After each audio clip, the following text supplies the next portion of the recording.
Երևի թե ասելու բան չկա, բնաբար բոլորին հայտնի է։ Այն ինչ որ գիտեր կամ ավելի շատ չգիտեր,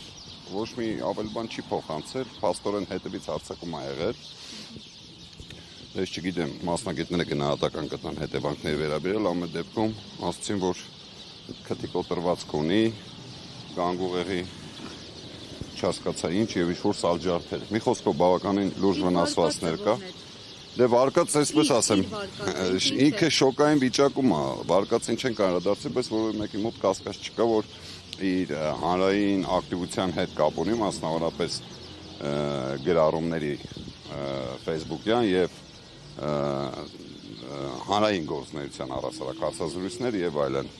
Բնական է, որ ես ընդհանրապես կարող եմ ասել, որ իմ տպավորությամբ օրը ցերեկով նման հարցակումը շատ ցուցադրական է, հա, քանի որ ոչ մի խոսակցություն չի եղել, ինքը ոչ մի բան չի լսել, հետևից հարցակում ա եղել ու փախոստ,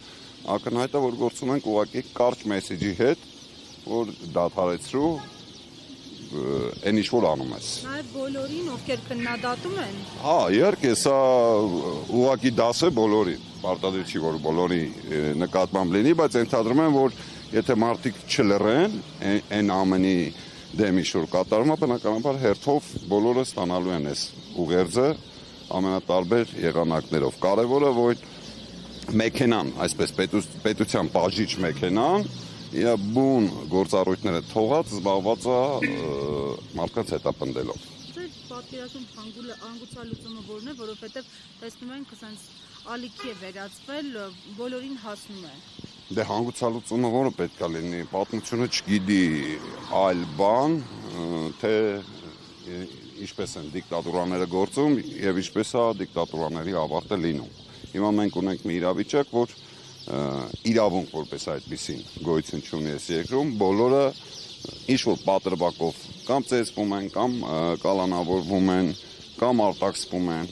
այսինքն միակ խնդիրն է, որ քաղաքական իշխանությունը որևէ մեկը վատ բան չասի կամ վատ բան չանի։ Դրա հանգուցալուծումը պատմությունը